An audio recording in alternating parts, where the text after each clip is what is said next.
মুসলিম উম্মার সর্বশেষ খিলাফত তুরস্কের হাতে ছিল, কিন্তু জায়নবাদীদের ষড়যন্ত্র ভেঙে খান খান হয়ে যায় সেই খিলাফত।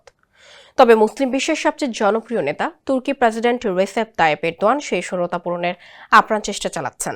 যদিও সম্প্রতি এরদোয়ানের নজিরবিহীন এক মন্তব্যের পর ইসরায়েলিদের মনে ঢুকে গেছে ভয়। গেল ৩০ মার্চ প্রকাশ্যেই ইসরায়েলের ধ্বংস চেয়ে আল্লাহর কাছে দোয়া করেন তুর্কি প্রেসিডেন্ট। এরপরে বিশ্লেষকদের বক্তব্য, এরদোয়ান ক্রমেই তেল আবিবের জন্য হয়ে উঠছেন হুমকি। বিস্তারিত থাকছে আহমদুল্লাহ শিকদারের প্রতিবেদনে। তুরস্ক থেকে জেরুজালেম পুরো অঞ্চলে ছিল তুর্কি খিলাফতের অধীনে। প্রথম বিশ্বযুদ্ধের পর তুর্কি খিলাফতের পতন ঘটলে আঙ্কারা আর ঘুরে দাঁড়াতে পারেনি। যমুনা ইলেকট্রনিক্স ঈদে ডাবল খুশি অফার সিজন 3, যে কোনো পণ্য কিনলেই পাচ্ছেন নিশ্চিত ঈদ উপহার। তবে এরদোয়ান তুরস্কের দায়িত্ব নেওয়ার পর অর্থনীতি আর সামরিক শক্তিতে আঙ্কারা এখন বিশ্বের অন্যতম। সেই তুরস্কের প্রেসিডেন্টই যখন প্রকাশ্যে ইসরায়েলের ধ্বংস কামনা করছেন, তখন তেল আবিবের সঙ্গে আঙ্কারার সামরিক সংঘাত অপরিহার্য হয়ে উঠছে। ২০২৪ সালের ডিসেম্বর মাস, ঝড়ের গতিতে দামেস্কের পতন ঘটে। বিদ্রোহীরা যখন সুসজ্জিত সিরীয় সামরিক বাহিনীকে হটিয়ে ক্ষমতা দখল করে, তখন পেছন থেকে কলকাঠি নেড়েছে তুরস্ক। ওই পর্যন্ত সবই ঠিক ছিল, কারণ সিরিয়ায় বাশার আল আসাদের পতন ঘটায় ইরান যেমন এই অঞ্চলে দুর্বল হয়ে পড়েছে, তেমনি সিরিয়ায় ফাঁকা মাঠ পেয়ে দীর্ঘদিন ধরে নজর থাকা কৌশলগত গোলান মালভূমিও ইসরায়েলের হস্তগত হয়েছে।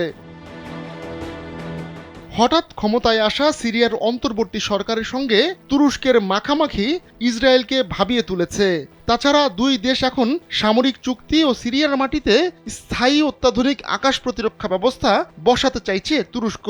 এ নিয়ে তোড়জোড় শুরু করেছে আঙ্কারা। তারা সিরিয়ার কৌশলগত তিয়াস বিমান ঘাঁটি নিয়ন্ত্রণের চেষ্টা করছে।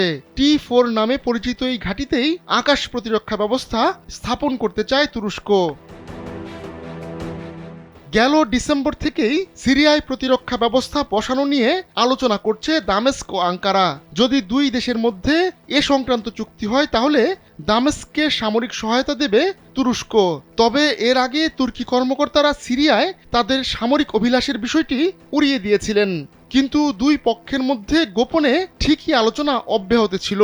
T4 বিমান ঘাঁটি তুরস্কের করতলগত হলে যখন তখন সিরিয়ায় আর হামলা চালাতে পারবে না ইসরায়েল। তাই ইসরায়েলি কর্মকর্তারা তুরস্ককে হুমকি মনে করছেন। আহমদুল্লাহ শিকদার, কালবেলা।